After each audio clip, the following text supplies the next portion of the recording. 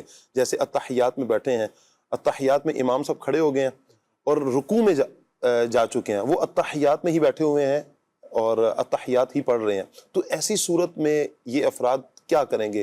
ان پر واجب مکمل کرنا ضروری ہوگا یا امام کی اقتداء ان پر لازم ہوگی؟ دیکھیں دو باتیں، ایک یہ کہ واجب آپ بھول گئے، آپ مثال کے طور پہ جو ہے وہ آپ کوئی بھی اتحیات پڑھنی تھی، آپ نے جو ہے وہ پڑھی نہیں، آپ بھول گئے جی، اور امام جو ہے وہ کھڑا ہو گیا، آپ کھڑے ہو گئے، اب کھڑے ہونے کے بعد آپ کو یاد آیا کہ میں نے اتحیات کے اندر تو اتحیات پڑھی نہیں ہے، جی، تو ایسی صورت میں تو آپ پر سجدہ سہو جو ہے وہ لازم نہیں ہوگا، صحیح، کیونکہ امام کے پیچھے اگر آپ سے کوئی واجب سہون بھول کر چھوٹ جاتا ہے تو آپ پر سجدہ سہو واجب نہیں ہوتا، امام کی نماز کفایت کر جاتی ہے۔ لیکن ایک یہ ہے کہ آپ وہ واجب ادا کر رہے ہیں، اس کی ادائیگی میں تاخیر ہو رہی ہے کسی بھی وجہ سے، تو اب اس کو چھوڑنے کی اجازت نہیں ہے کہ آپ قصداً چھوڑ دیں۔ تو اگرچہ امام جو ہے وہ اتحیات کے بعد کھڑا ہو گیا، قیام کر لیا، پھر اس کے بعد وہ رکوع میں چلا گیا، لیکن اگر آپ کی اتحیات مکمل نہیں ہوئی تو آپ کے لیے حکم یہی ہے کہ آپ اپنی پہلے اتحیات مکمل کریں گے جی، اور پھر اس کے بعد آپ کھڑے ہوں گے، قیام کریں گے، پھر قیام کے بعد آپ رکوع کریں گے، پھر ترتیب وار جس طرح جو ہے وہ شامل ہوتے ہیں نماز میں تو اسی طریقے سے شامل ہوں گے۔ ہاں چاہیے یہ کہ آپ اپنی تلاوت کو یا اپنی جو بھی واجبات کی ادائیگی ہے اسے جو ہے وہ بہتر کریں۔ بعض لوگ بسا اوقات وسوسوں کا شکار بہت زیادہ ہو جاتے ہیں جس وجہ سے وہ بہت زیادہ تاخیر جو ہے وہ کر بیٹھتے ہیں، تو اپنی اس بیماری کو بھی جو ہے وہ ختم کرنے کی کوشش کریں، اور جو بھی کم سے کم منیمم جو واجب ہے، جیسے اب اتحیات ہیں تو اب آپ اتحیات ہی واجب ہے، اب اگر کوئی چوتھی رکعت میں اور امام نے سلام پھیر دیا، اب اس کا درود ابراہیمی نہیں ہوا، تو اب یہ درود ابراہیمی پڑھنے کے لیے وہ نہیں چھوڑے گا سلام، بلکہ اب اس کے لیے حکم یہ ہوگا کہ درود ابراہیمی چھوڑ دے، جی، اتحیات اس نے پڑھ لی ہے تو اب امام کے ساتھ ہی سلام پھیر لے۔ ٹھیک ہو گیا۔ کیا نماز کی ہر رکعت میں 3 بار سورہ اخلاص پڑھ سکتے ہیں؟ نماز کی ہر رکعت میں؟ ہر رکعت میں سورہ اخلاص پڑھنا یا کسی بھی صورت کی تکرار کرنا تو یہ فرضوں کے اندر جو ہے وہ مکروہ ہے، نوافل کے اندر جو ہے وہ تکرار بھی کی جا سکتی ہے اور وہی صورت پڑھی بھی جا سکتی ہے۔ کہہ رہے ہیں جی مفتی صاحب میری ایک بیٹی کا نام نور فاطمہ ہے، کیا میں دوسری بیٹی کا نام مہر فاطمہ رکھ سکتا ہوں؟ رکھ سکتے ہیں، کوئی حرج نہیں۔ صحیح، مزید کال دیجیے۔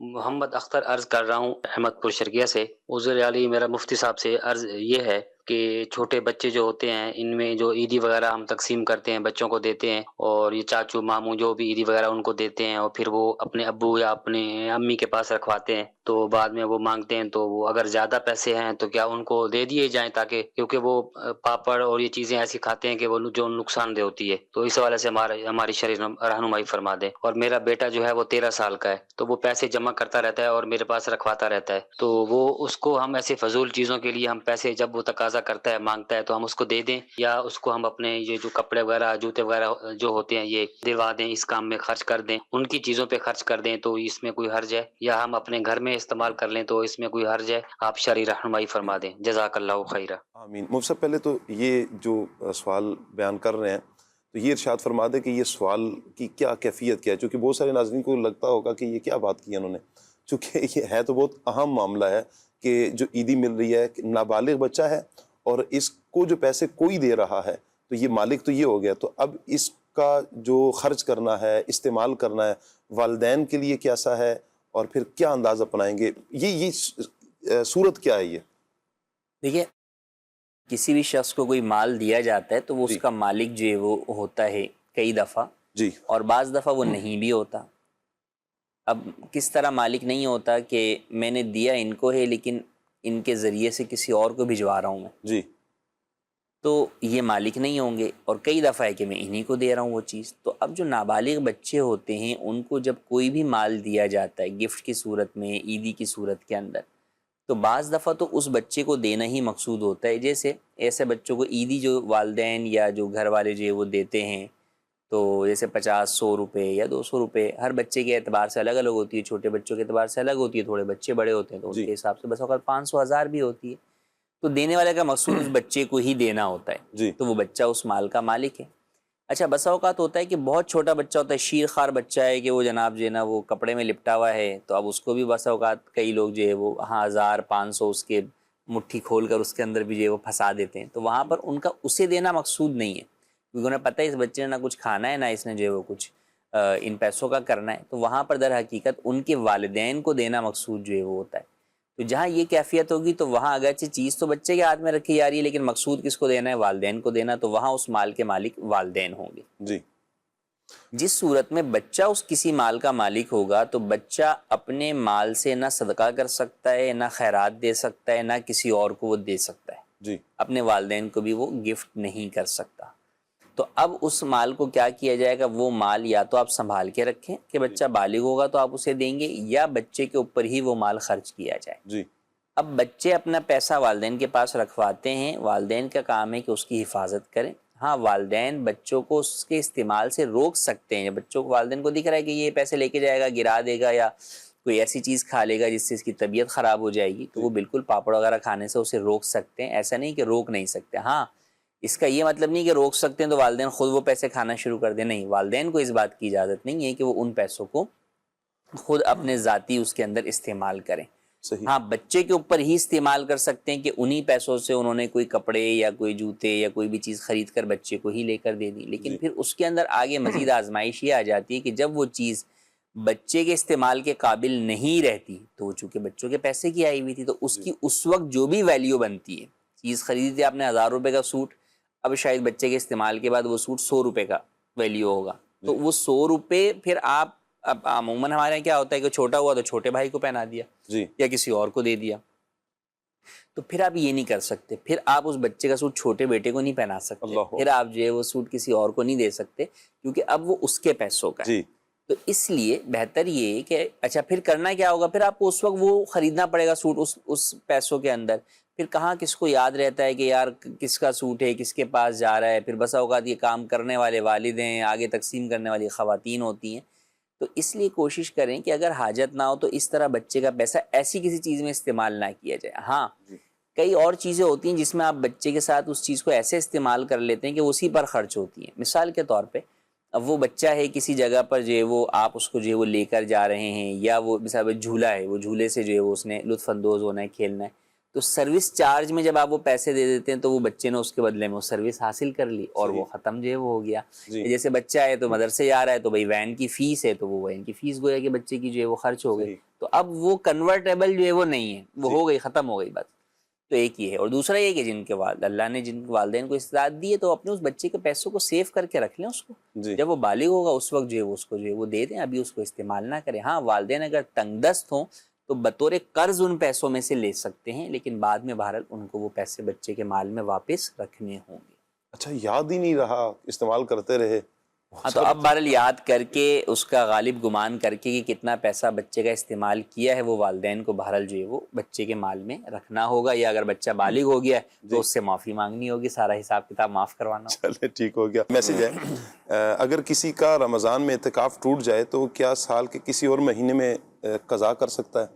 جی ہاں، کسی بھی دن جو ہے وہ آپ قضا جو ہے وہ کر سکتے ہیں، کسی ایسے دن قضا کر سکتے ہیں جس دن روزہ رکھنے کی اجازت ہو، کیونکہ اعتکاف سنت کی قضا کے لیے روزہ ضروری ہے، تو کسی بھی دن آپ غروب آفتاب سے پہلے اعتکاف قضا کی نیت سے مسجد میں بیٹھ جائیں اور پھر جو ہے وہ رات آپ مسجد میں ہی گزاریں، صبح آپ سحری کریں، روزہ رکھیں، اور پھر اگلے دن جو ہے وہ غروب آفتاب تک آپ مسجد میں رہیں گے، تو یوں آپ اپنے اعتکاف جو آپ کا قضا ہوا ہے اس کی ادائیگی کر لیں گے، ایک ہی دن کی قضا ہوتی ہے۔ جی کال لیجیے۔ کیل بات کر رہا ہوں، تو مفتی صاحب سے یہ پوچھنا تھا کہ حضرت عمر فاروق اعظم رضی اللہ تعالیٰ عنہ کی شہادت یکم محرم الحرام کو ہوئی تھی، کیا اسی دن وہ زخمی ہوئے تھے یا 2-3 دن پہلے سنا ہے کہ وہ زخمی ہوئے تھے اور اس کے بعد یکم محرم الحرام کو ان کی شہادت ہوئی تھی؟ اس بارے میں رہنمائی فرما دیں، جزاک اللہ خیرا۔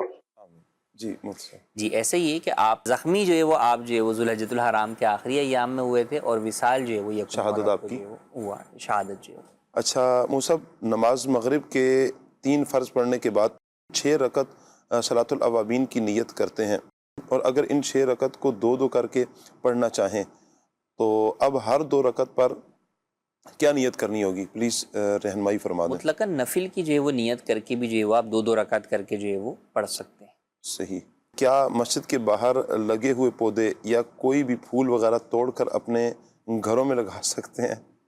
نہیں، مسجد کے باہر جو بھی پودے وغیرہ لگے ہوئے ہیں چونکہ وہ مسجد کی جو ہے وہ زیب و زینت کے لیے جو ہے وہ ہیں اور عام طور پہ مسجد کی ہی جو ہے وہ ملکیت ہوتے ہیں، تو اس کو جو ہے وہ توڑنے کی اجازت نہیں۔ ٹھیک ہو گیا، اللہ پاک برکتیں عطا فرمائے۔ کہہ رہے ہیں جی لڑائی جھگڑے سے بچنے کے لیے اپنے بہن بھائیوں سے بات بند کر سکتے ہیں؟ نہیں، قطع تعلقی کی یا جو ہے وہ رابطہ ختم کرنے کی تو اجازت نہیں ہے۔ مسلمان سے 3 دن سے زیادہ بات ترک کلام نہ کرے، یعنی گفتگو بند نہ کرے، حدیث پاک میں اس سے منع فرمایا گیا۔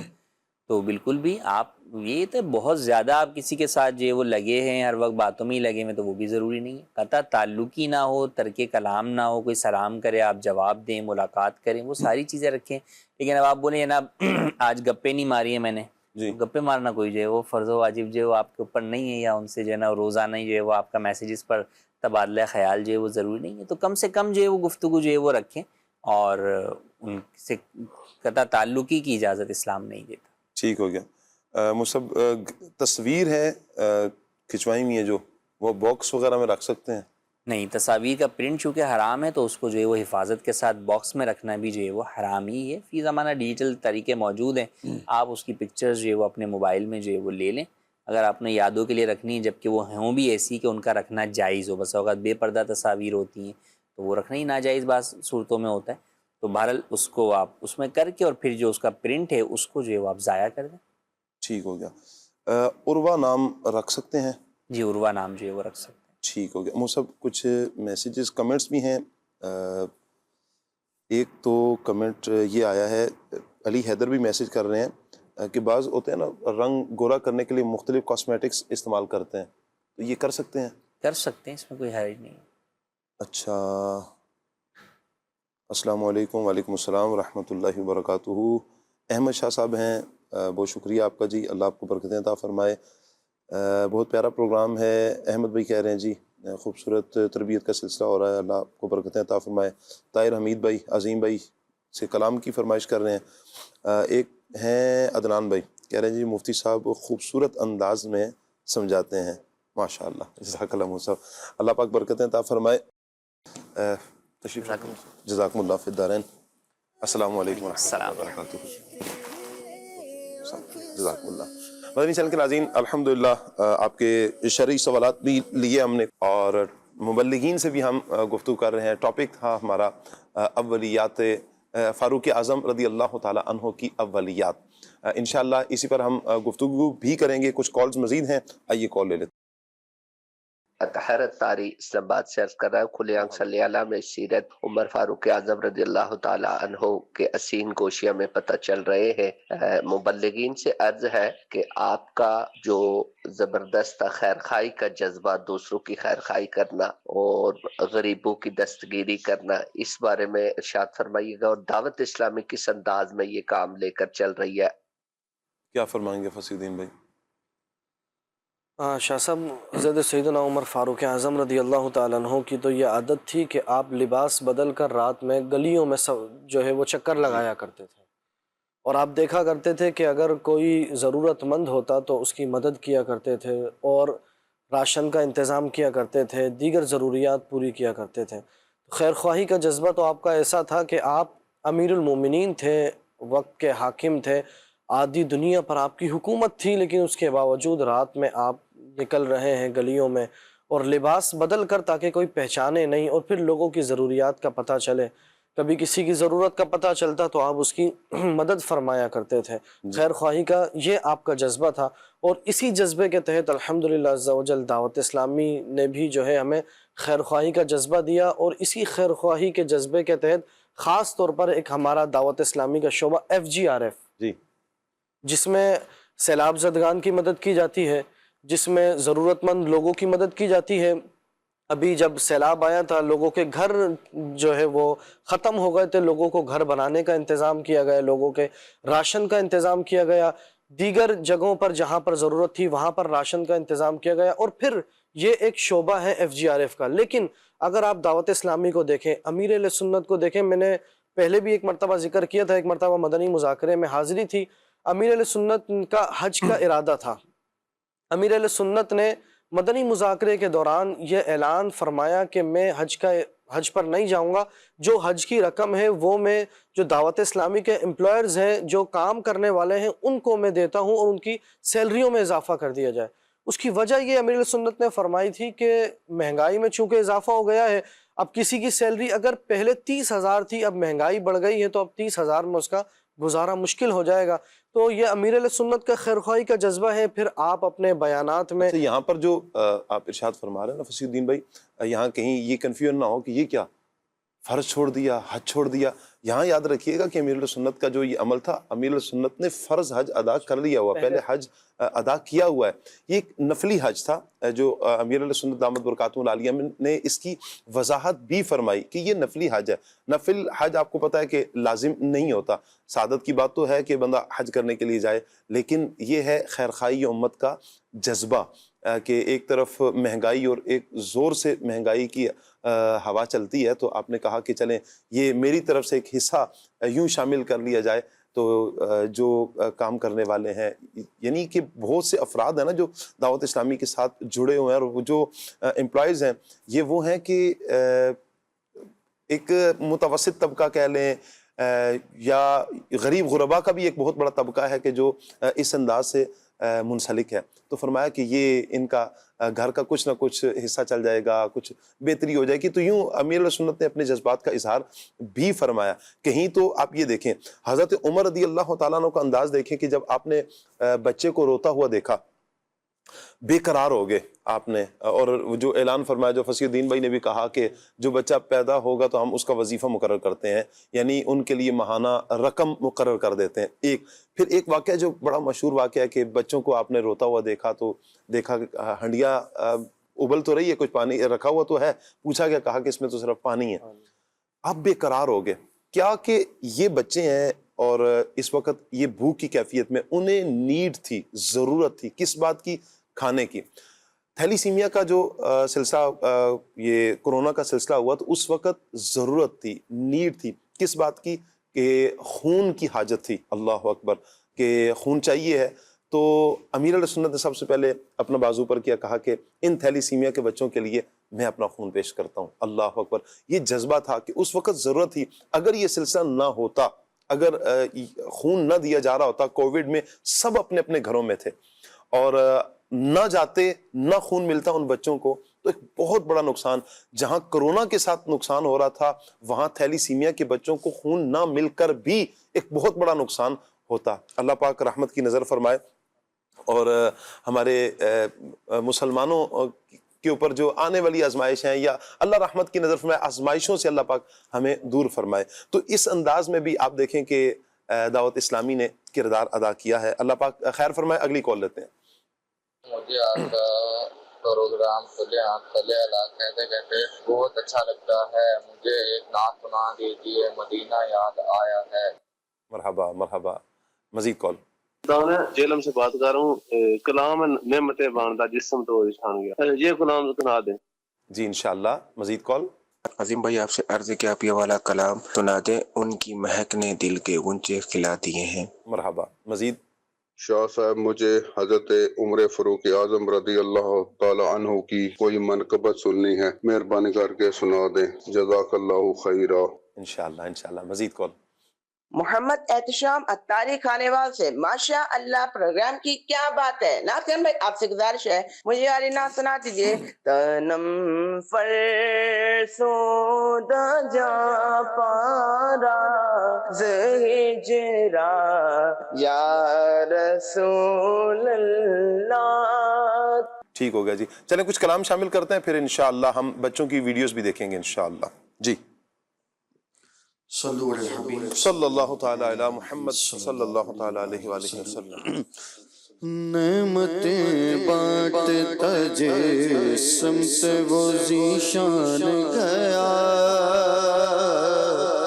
نعمتیں بانٹتا، نعمتیں بانٹتا جسم سے وہ ذیشان گیا. ساتھ ہی منشی رحمت کا قلم دان گیا، ساتھ ہی منشی رحمت کا قلم دان گیا، نعمتیں بانٹتا انہیں جانا بس انہیں مانا، رکھا غیر سے کام، للہ الحمد میں دنیا سے مسلمان گیا، للہ الحمد میں دنیا سے مسلمان گیا، نعمتیں بانٹتا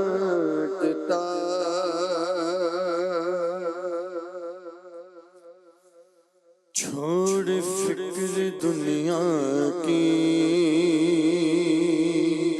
چل مدینے چلتے ہیں، چھوڑ فکر دنیا کی، چھوڑ فکر دنیا کی، چھوڑ فکر یاری،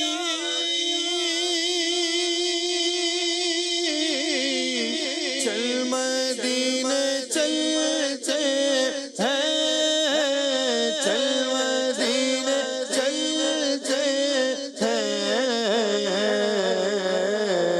مصطفیٰ غلاموں کی قسمت بدلتے ہیں، بدلتے ہیں، مصطفیٰ غلاموں کی قسمت بدلتے ہیں، چھوڑ فکر دنیا کی، چل مدینے چلتے ہیں، چھوڑ فکر دنیا کی، پہنچوں در سرکار پہ، چاہا تو یہی ہے، چاہا تو یہی ہے، پہنچوں در سرکار پہ، چاہا تو یہی ہے، پہنچوں در سرکار پہ، چاہا تو یہی ہے، آگے میری تقدیر، تمنا تو یہی ہے، تمنا تو یہی ہے، ایک خاص مہک لگی مجھے ہوا میں، ایک خاص مہک لگی مجھے ہوا میں، آثار بتاتے ہیں، مدینہ تو یہی ہے، مدینہ تو یہی ہے، آگے میری تقدیر، تمنا تو یہی ہے، تمنا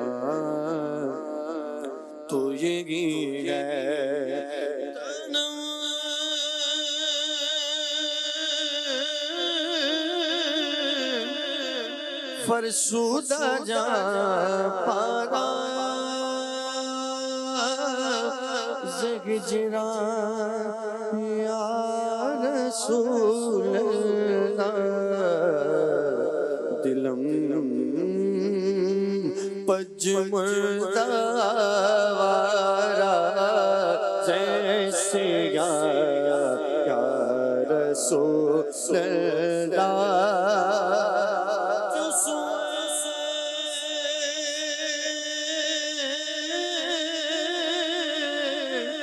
مرگزر آری منے مسکی زناداری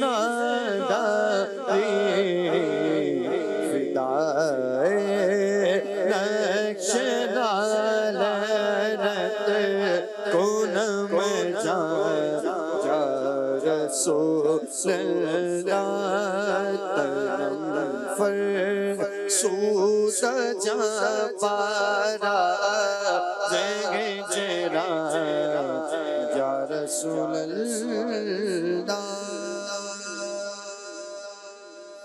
بہار باغ معذرت فاروق اعظم ہے بہار باغ معذرت فاروق اعظم ہے چراغ پس میرے پاس سرتے فاروق اعظم ہے رسول اللہ نے فاروق کو اللہ سے مانگا رسول اللہ نے فاروق کو اللہ سے مانگا عطائے رب سبحان حضرت فاروق اعظم ہے وہ عالم دبدبا کا کانپتے ہیں کیسر و کسریٰ وہ عالم دبدبا کا کانپتے ہیں کیسر و کسریٰ جن سے دین کی شان حضرت فاروق اعظم ہے خزانے روم و فارس کے لٹاتے ہیں مدینے میں فیوز حق کے بارہ حضرت فاروق اعظم ہے مسلمان رات بھر سوئے عمر فاروق پہرا دے مسلمان رات بھر سوئے عمر فاروق پہرا دے آیا کہ نگہباں حضرت فاروق اعظم ہے داماد علیو نازنین حضرت زہرا ہے داماد علیو نازنین حضرت زہرا ہے سالک جن پہ نازا حضرت فاروق اعظم ہے